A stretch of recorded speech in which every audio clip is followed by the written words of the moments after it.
Did you know there is a beach in South Carolina covered in bleached skeletal trees standing in the ocean that you can only reach by ferry, and most South Carolinians have never seen it?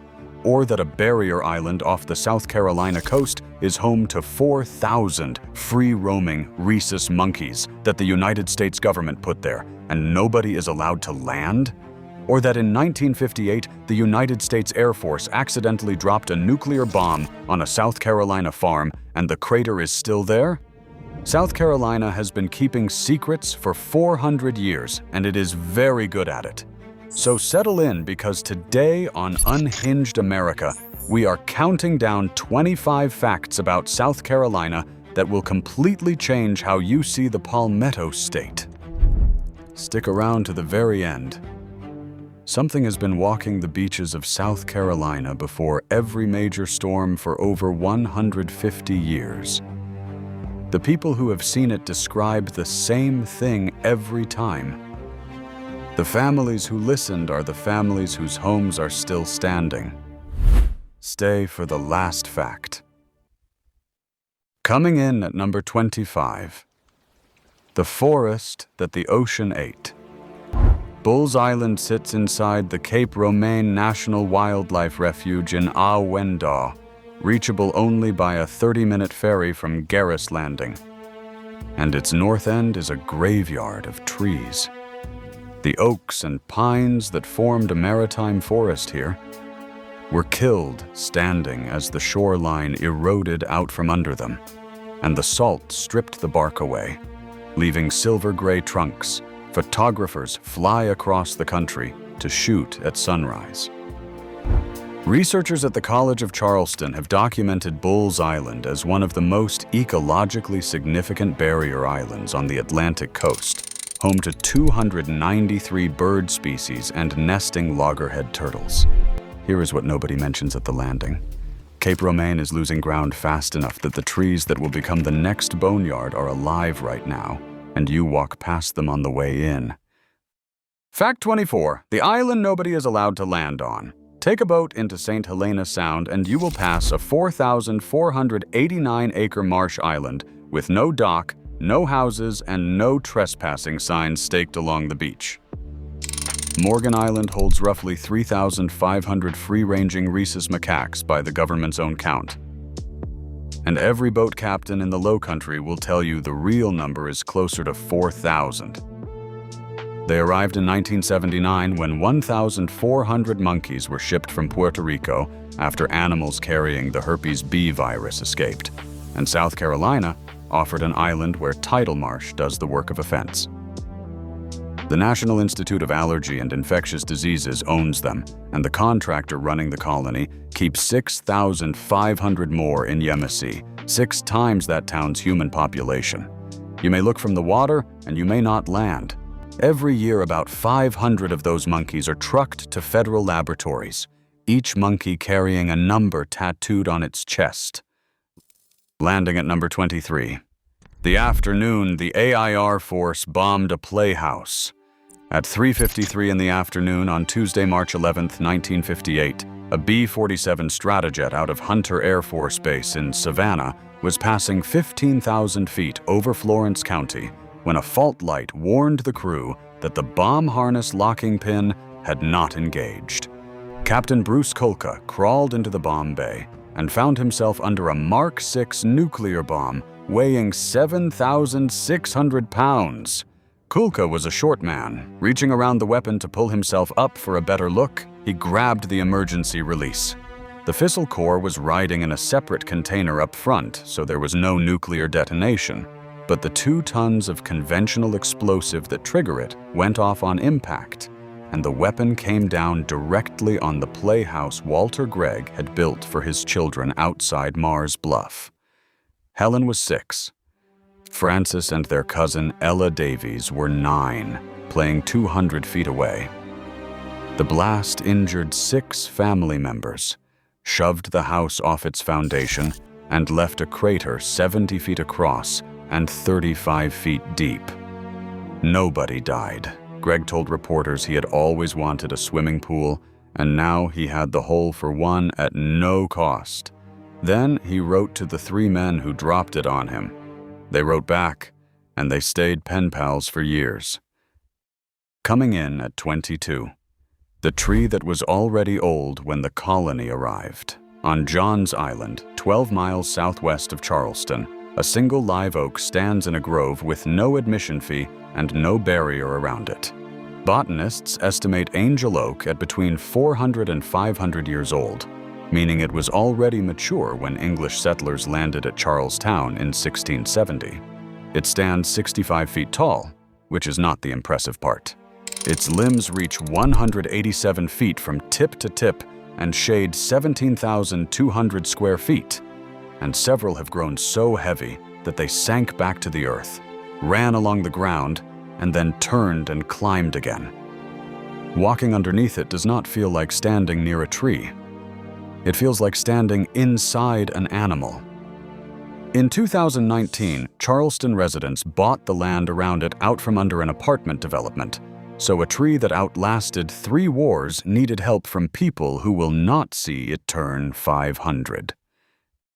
At number 21. The mystery. The ground refuses to explain. Fly over the coastal plain on a clear morning, and the landscape underneath you stops looking natural. Scattered across the Carolinas are hundreds of thousands of shallow, elliptical depressions that geologists call Carolina Bays, running from a few hundred feet to several miles long. Here is what has bothered scientists for 90 years.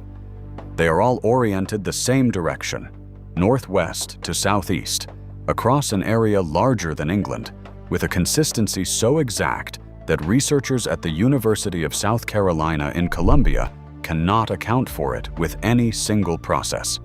A meteor shower was proposed and abandoned, and Ice Age winds remain the leading candidate while explaining nothing about the outliers. Then LiDAR mapping made it worse, finding thousands more bays invisible from the ground, all pointing the same way, so the number nobody can explain goes up every year. Fact 20, the cliff in the state that has no cliffs. In Greenville County, at 3,266 feet above sea level, a granite outcrop called Caesar's Head sits where the Blue Ridge Escarpment drops nearly 2,000 feet in less than a mile. I have stood at the edge of Caesar's Head and watched first-time visitors stop walking 15 feet short of the railing, because on the approach the ground does not appear to slope away, it appears to end. Every September that sky fills with the broad-winged hawk migration, funneling along the escarpment and spiraling up the thermals in columns birders call kettles. Volunteers from the Greenville County Bird Club have counted them from that overlook every fall since 1988, logging seasons above 12,000 birds and single days above 6,000. Every hawk is bound for South America, and every hawk crosses the state America thinks is nothing but beaches and golf courses. Coming in at 19, the waterfall that beats Niagara. Inside the mountain bridge, wilderness area next to Caesar's Head, Raven Cliff Falls drops 420 feet in tiers over a granite face into a gorge so thick with hemlock canopy that you hear the water long before the trail lets you see it. Niagara Falls is roughly 167 feet. The tallest waterfall in South Carolina is more than twice the height of the most famous waterfall in North America. In a state whose reputation has never once included the word mountain, researchers at Clemson University have documented the gorge as one of the most significant old-growth hemlock ecosystems left in the southern Appalachians. No parking lot, no gift shop, no boat underneath, which is exactly how a 420-foot waterfall stays secret in a state of 5 million people. At number 18, the forest that grows because it floods. 20 miles from downtown Columbia, 26,000 acres of old-growth bottomland hardwood have survived every saw aimed at them, making Congaree National Park the largest intact expanse of its kind left in the southeastern United States. Ecologists have documented it as one of the tallest temperate deciduous forests on Earth, with loblolly pines reaching 167 feet. A blue whale runs about 100 feet, so the tallest trees here could stand a blue whale on its tail with 5 stories to spare. The park floods several times a year, and that is not a problem the rangers manage. It is the reason the trees are that size, because every flood lays another sheet of nutrients down. In late May, the synchronous fireflies pulse on one rhythm across the understory, and demand runs so far past capacity that the Park Service runs a lottery.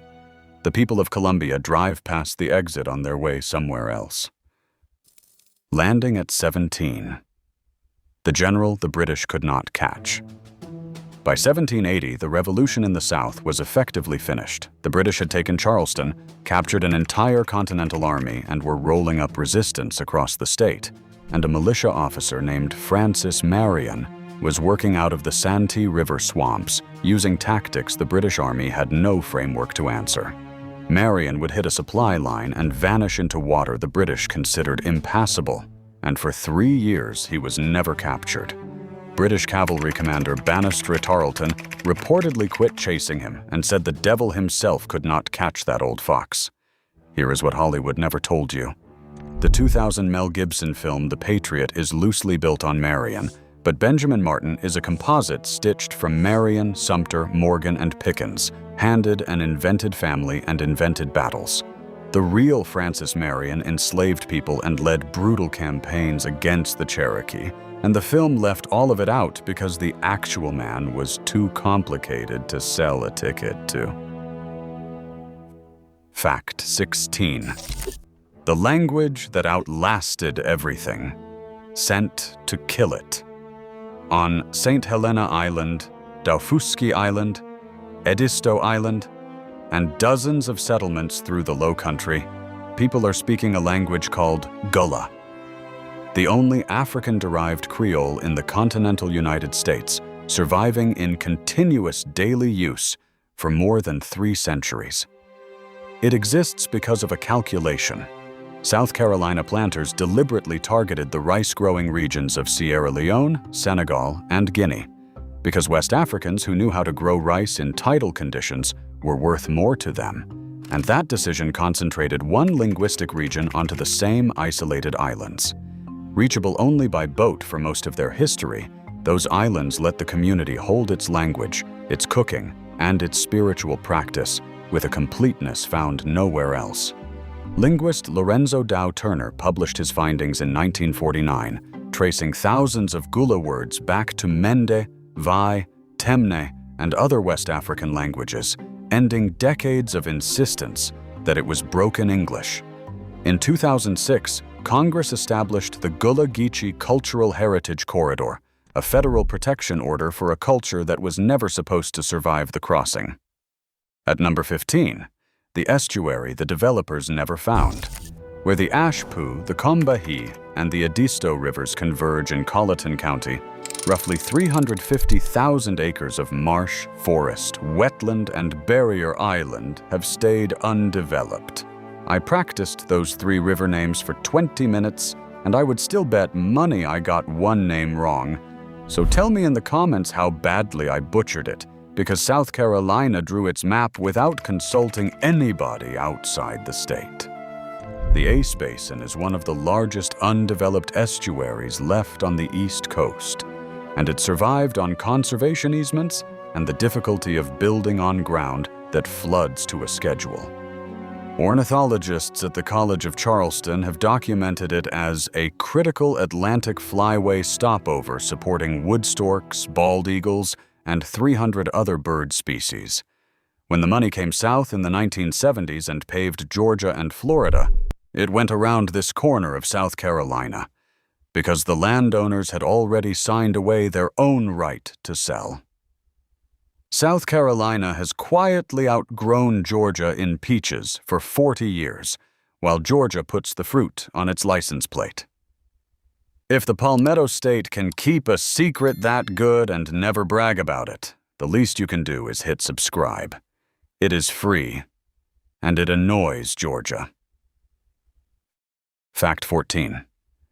The state that grows more peaches than the peach state.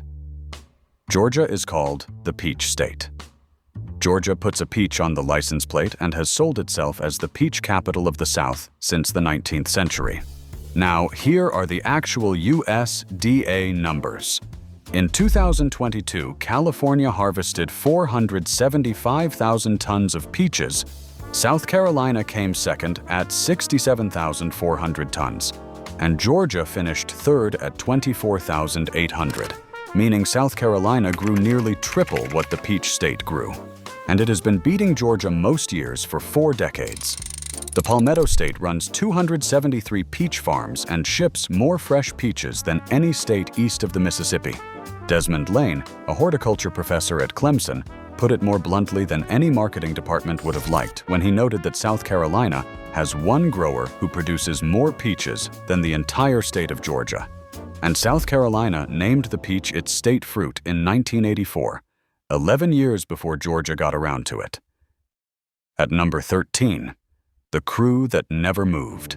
On the evening of February 17, 1864, the Confederate submarine H.L. Hunley cranked by hand out of Charleston Harbor and drove 135 pounds of black powder into the hull of the Union sloop USS Housatonic, sinking it in under 5 minutes and becoming the first submarine in history to sink an enemy warship in combat. The Hunley signaled shore that the attack had succeeded, and then it vanished for 131 years. Clive Cussler's team found it 4 miles off Sullivan's Island in 1995, and when it was raised in 2000 and opened at Clemson University's Warren Lash Conservation Center, all 8 crewmen sat at their stations. No hatch was open, and Lieutenant George Dixon's pocket watch had stopped at 8:23. I want you to sit with that for a moment. 8 men, hatches sealed, sitting exactly where they were supposed to sit for 131 years. In 2017, Rachel Lance, a blast trauma researcher at Duke, found the shockwave from their own torpedo left each man under a 16% chance of surviving the moment he won. Fact 12. The colony that fought the hardest. South Carolina hosted 137 battles and skirmishes during the American Revolution, more documented engagements on its soil than any other colony in the war. More than New York, more than Virginia, and more than Massachusetts, where the whole thing started. The ground was fought over continuously from 1775 to 1782, and historians at the Citadel in Charleston have documented it as the most concentrated theater of revolutionary combat in the 13 colonies. On January 17, 1781, at Cowpens in Cherokee County, Daniel Morgan executed a double envelopment so clean it is still taught at military academies on 4 continents as the model for how a smaller force destroys a larger force. The state most Americans associate with starting the Civil War had already spent 7 years bleeding harder for this country than anybody else. Landing at 11, the church that was burned twice. Drive a short stretch off Highway 17 near Yemassee, and I am not going to pretend I know how locals say that, so correct me below, and the forest opens onto a clearing holding 4 brick columns and a row of arched windows with nothing behind them. Prince William's Parish Church was built between 1745 and 1753 as one of the first buildings in America designed to look like a Greek temple. And it has been a ruin far longer than it was ever a church. British troops burned it during the Revolution in 1779, and the congregation rebuilt it. Sherman's army came through in 1865 and burned it again, and this time nobody rebuilt it, so the columns stayed where they were while the forest moved in. On most weekends, the striking thing in that clearing is a bride walking down a nave with no roof since Sherman. At number 10, the thing in Scape or Swamp. At around 2 in the morning in the summer of 1988, A 17-year-old named Christopher Davis pulled over near Scape Ore Swamp outside Bishopville to change a flat tire and told deputies that something grabbed the roof of his car. Davis described a creature roughly 7 feet tall with green, scaly skin and red eyes that chased him as he pulled away, keeping pace with a moving car, and he got home with scratch marks raked across the roof and the mirror torn loose. Sheriff Liston Truesdale opened an investigation, found the damage consistent with Davis's account, and then started fielding reports from unrelated witnesses across the same swamp who had no way of knowing each other. In 2015, 2 more families reported vehicles chewed up near the same water. The Lee County file on the Lizard Man has never been closed because closing it would require somebody to write down an explanation. What is waiting at number 1 has been described in nearly identical language by strangers who never met across 200 years, and every witness was standing on the same island. Fact 9. The state that built American music. The godfather of soul, the man who put the twist on every dance floor on earth, and one of the 2 architects of bebop were all born in South Carolina inside a 24-year window in towns most Americans could not find. James Brown was born on May 3, 1933 in Barnwell. Into poverty he spent the rest of his life outrunning and then talking about. Chubby Checker, born Ernest Evans, arrived on October 3, 1941 in Spring Gully and recorded The Twist in 1960. Inventing the idea that a pop song could ship a dance to every continent at once. Dizzy Gillespie was born on October 21, 1917 in Cheraw, and went on to build bebop alongside Charlie Parker, rewiring what American music could do with harmony and rhythm. Cheraw's population today is under 5,000, roughly the crowd Gillespie could fill in a European concert hall on a slow night. At number 8. The tunnel that became a cheese cave. Outside Walhalla in Oconee County, 1,617 feet of railroad tunnel runs into the granite heart of Stump House Mountain and then stops. It was begun in the 1850s to connect Charleston to the Midwest by rail through the Appalachians, designed to run 5,863 feet and become the longest railroad tunnel in the country. And the money ran out before the Civil War killed the idea for good. So the hole sat there for 80 years, dark and dripping, and holding at 56 degrees Fahrenheit, no matter what the calendar said outside. In 1941, Clemson's Dairy Science Department looked at those numbers and recognized something the engineers never meant to build: a natural cave for aging blue cheese. Clemson cured what became Clemson blue cheese inside that mountain for nearly 2 decades before refrigeration made the tunnel unnecessary. You can still buy the cheese in the campus store, the only product in America whose recipe was decided by a failed railroad. Fact 7. The only tea farm in the country. On Wadmalaw Island in Charleston County, and I have heard 3 locals say that name 3 different ways, so somebody settle it in the comments. 127 acres of tea bushes grow in long rows across old plantation ground, producing the only large-scale commercial tea crop in the continental United States. The plants trace back to specimens the French botanist André Michaux brought here around 1799. Meaning tea has been growing in low-country soil since George Washington was alive. The modern operation launched American Classic Tea in 1987, and Bigelow bought the place in 2003. Americans drink roughly 85 billion servings of tea a year, and nearly all of it arrives by ship. There is exactly 1 field in this country where that leaf comes out of the ground, and it has a gift shop. At number 6. The springs in the bottom of the ocean. Miles off the South Carolina coast, where there is no land in any direction, fresh water comes up through the floor of the Atlantic. These are submarine springs, the working ends of ancient aquifers formed when sea levels were lower, and the coastal plain ran into open ocean. and the water still climbs through the limestone and surfaces in circular patches you can pick out against the salt. Indigenous fishermen knew exactly where those patches were, filled their containers from the surface of the ocean miles from shore, and went back to fishing. Researchers at the University of South Carolina have documented the springs as evidence of the karst limestone running under the coastal plain, the same buried plumbing that turns the low-country rivers that unhinged shade of amber. Stand on any beach in South Carolina, and the ground under your feet is not a foundation. It is a lid. Fact 5. The Garden. A man built to answer an insult. In the early 1980s, Pearl Fryer and his wife Metra tried to buy a house inside the town limits of Bishopville, and white residents pushed back, suggesting a black couple would not keep up their property.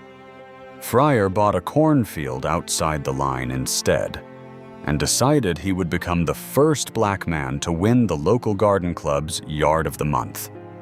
He had no horticultural training, which he later said was the advantage, because nobody had ever told him what a plant could not do.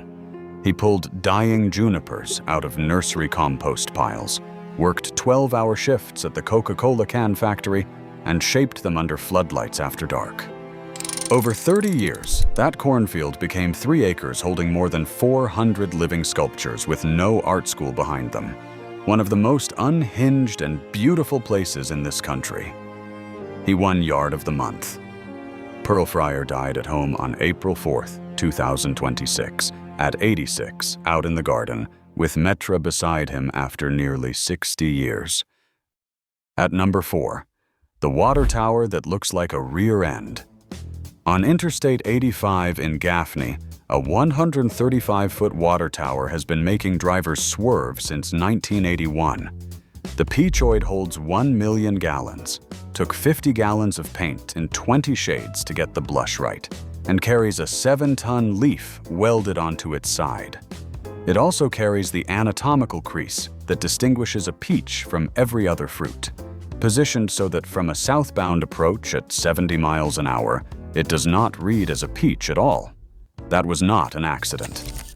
Gaffney's water department specified the crease deliberately because Cherokee County wanted the traveling public to know exactly who grows the peaches around here. And it is the most gloriously unhinged act of municipal spite in the South. Netflix put it in House of Cards in 2013 and made it famous to millions who will never set foot in the county. Meanwhile, it has quietly supplied Gaffney's drinking water for 45 years, the one job nobody mentions. Fact 3. The Sculpture Garden. Standing on rice fields, on the Waccamaw Neck in Morell's Inlet, the sculptor Anna Hyatt Huntington and her husband Archer bought 4 former rice plantations, totaling 9,100 acres in 1930, and opened Brook Green Gardens as the first public sculpture garden in the United States. It holds the largest collection of American figurative sculpture in the world, more than 2,000 works by over 300 sculptors across 300 acres. Here is what the brochure does not lead with. The reason that landscape holds its shape is that enslaved people cut it, carving the rice fields, banks, and canals by hand out of tidal swamp. And those earthworks are engineered so precisely they still control the water today. Historians at Coastal Carolina University in Conway have documented Brook Green as one of the most layered landscapes in the South. Every sculpture on the property stands on somebody else's unpaid work. And at number 2, the lighthouse that was built to run away. The Hunting Island Lighthouse went up in Beaufort County in 1875, and the contract specified something almost no lighthouse contract in America did: that the whole structure be cast in interlocking iron sections that could be taken apart and moved. The engineers wrote that clause because they already knew the shoreline could not be trusted, and they were proven right faster than they expected.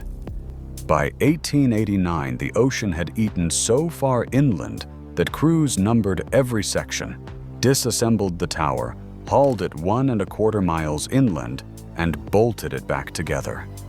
It has stood there for 137 years, and the northern end of Hunting Island has lost more than a mile of shoreline.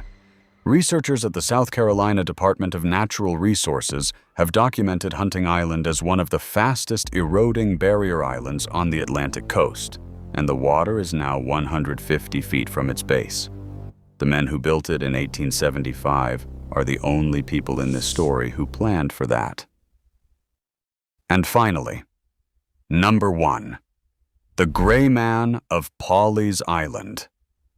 Pawleys Island is one of the oldest resort communities on the American coast, a barrier island in Georgetown County where rice planters started building summer cottages in the early 1800s to escape the inland fever season. It is 4 miles long and less than a quarter-mile wide, with the Atlantic on one side and Pawleys Creek on the other. When a hurricane comes up from the south, this island is among the first pieces of South Carolina the storm touches. Accounts of the Gray Man appear in the written record as early as the 1820s. In the 1930s, when the federal government sent Works Progress Administration writers through the Carolina Lowcountry to collect folklore before it disappeared, they came back with him already fully formed in the local memory, a man in gray or faded clothing walking the shoreline before a hurricane, sometimes stopping residents directly to tell them to leave, sometimes just passing without a word, and leaving the witness with an unshakable certainty that they had to get off the island. The descriptions of his face vary. The descriptions of the feeling do not vary at all. This has always been ground that people read for warnings. The Waccamaw occupied this neck of land long before any European saw it, and they moved inland ahead of the big storms by reading the water, the birds, and the light, a body of knowledge that lived here for centuries before anybody wrote the first word about a man in gray. The best documented modern account came in September 1989. A couple walking the Pawleys Island beach met a man in gray who told them to leave immediately, and they left. Hurricane Hugo came ashore days later as a Category 4 with a storm surge reaching roughly 20 feet, the highest ever recorded on the East Coast at that time, and it flattened most of what was standing on the island. The couple came back to find their house essentially intact, while the properties around it had been destroyed or swept away entirely. They were not the only people who reported an encounter in the days before Hugo. Researchers who have gone at this scientifically do have a candidate. In the hours before a major storm, the barometric pressure drops sharply and the ocean generates infrasound, sound below the range of human hearing, which laboratory work has shown produces precisely what witnesses report here: dread, the sense of a presence, and figures at the edge of vision. It is a real mechanism, and it explains a great deal. What it does not explain is why the figure is always a man, always in gray, always walking, and always specific enough that people obey him. Infrasound does not tell you to evacuate. I have read every documented account of the Gray Man, and I cannot tell you who he is. Nobody can. 4 candidates have been proposed across 2 centuries. A young man who drowned in the swamp riding to reach his fiancée ahead of the flooding. The planter Plowden Charles Janneret Weston, a pirate out of the island's colonial history, and an unnamed man who went into the ocean here in the early 1800s. Not one candidate has ever been confirmed. Not one candidate has ever been ruled out. The National Weather Service does not issue Gray Man sightings. The Coast Guard does not track them. The South Carolina Emergency Management Division has no protocol for a report of a figure walking a beach in gray clothing, and it never will. What it has instead is 200 years of strangers from different centuries and different walks of life, with no possible way of knowing what the others said, describing the same man in almost identical words, and evacuating. The next storm is already forming somewhere out past the shelf. Somebody is going to be walking that beach when it does. Now, before you go, we know we missed a lot of South Carolina, and you locals have a lot to say about it. So we want to give you a voice. Tell us in the comments, where in South Carolina have you seen, heard, or felt something you have never been able to explain? A road that felt wrong, a house nobody in town will talk about, a night you have never told anybody about. Drop it below. If you tell us something extraordinary, we might just feature you in our next South Carolina video. Hit subscribe so you find out if you get your shout out. We are reading every single comment. We are already building the next video, and you are picking it. Option 1. One unhinged geography fact about every U.S. state that makes no sense. Option 2. The Deep South is hiding something nobody talks about. Option 3. South Carolina's haunted Lowcountry. Drop your vote below and hit subscribe so you do not miss it.